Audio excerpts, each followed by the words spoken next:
Pemirsa, dampak gempa 7 skala Richter yang mengguncang wilayah Lombok, Sumbawa, dan Bali pada 5 Agustus 2018 pukul 18:46 waktu Indonesia Barat telah menyebabkan berbagai wilayah mengalami kerusakan. Jumlah korban terus bertambah.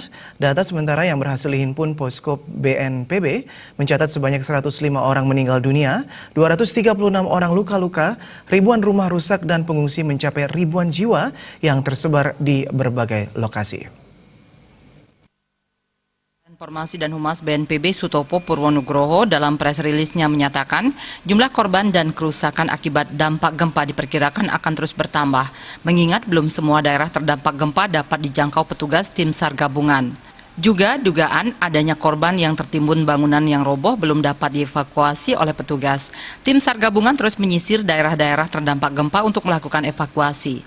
Penyelamat dan pertolongan kepada korban, pendataan masih terus dilakukan oleh aparat. Korban meninggal dunia paling banyak terdapat di Kabupaten Lombok Utara karena wilayah inilah yang parah terkena dampak gempa. Dari 105 orang meninggal dunia akibat gempa terdapat di Kabupaten Lombok Utara 78 orang, Lombok Barat 16 orang, Kota Mataram 4 orang, Lombok Timur 3 orang, Lombok Tengah 2 orang, dan Kota Denpasar 2 orang. Sebagian besar korban meninggal akibat tertimpa bangunan yang roboh. Semua korban meninggal dunia adalah warga negara Indonesia, belum adanya laporan wisatawan asing yang menjadi korban akibat gempa.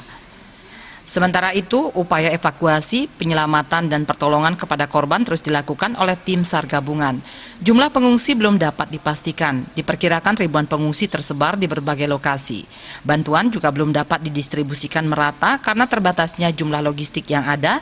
Pengungsi juga tersebar di berbagai lokasi sehingga menyulitkan pembagian bantuan. Sementara itu, evakuasi wisatawan yang ada di Gili Trawangan, Gili Air, dan Meno masih dilakukan. Belum terdapat data resmi berapa jumlah wisatawan, baik wisatawan asing maupun domestik, yang berada di Gili Trawangan, Gili Air, dan Meno. Tim SAR gabungan yang dipimpin Basarnas telah berhasil mengevakuasi sebanyak 2.700 orang wisatawan asing dan domestik dari ketiga pulau.